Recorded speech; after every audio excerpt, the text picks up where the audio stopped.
একজন মা কিভাবে নিজের সন্তানকে হত্যা করতে পারে?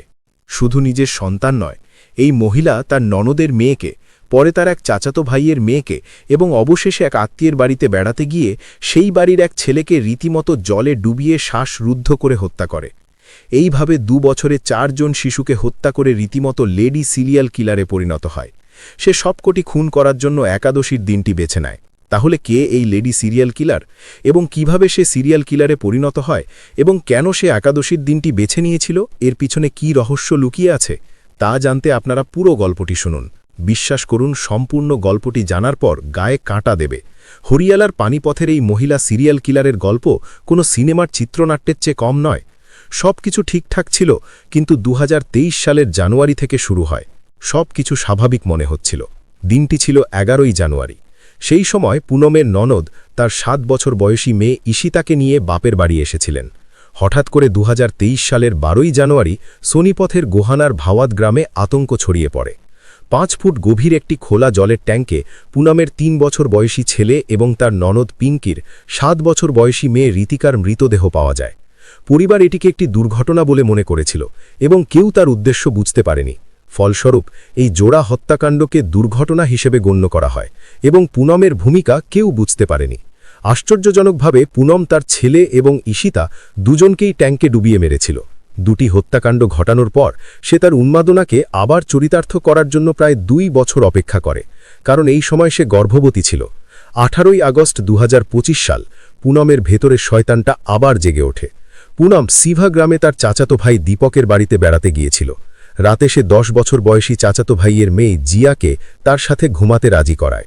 সে স্নেহ দিয়ে শিশুটিকে প্রলুব্ধ করে এবং তারপর রাতের অন্ধকারে সেই বাড়ির পেছনের জলের ট্যাঙ্কে তাকে ডুবিয়ে হত্যা করে।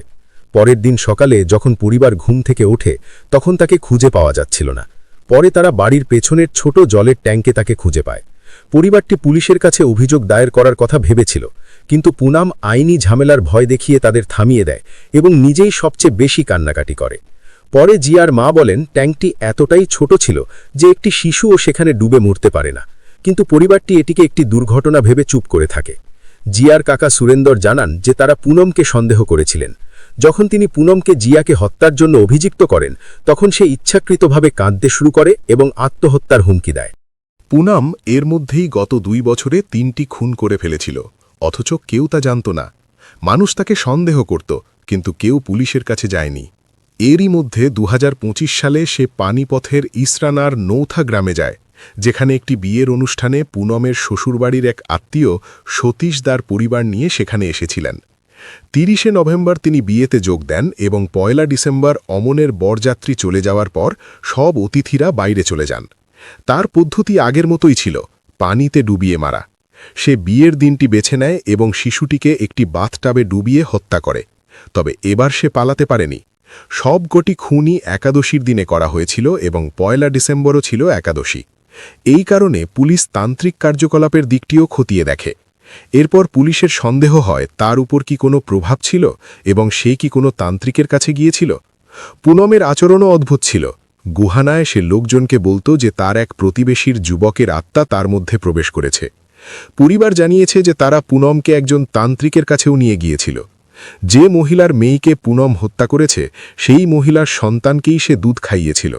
আশ্চর্যজনকভাবে বিধির মা রাখি পুনমের ছেলে শুভমের যত্ন নিতেন।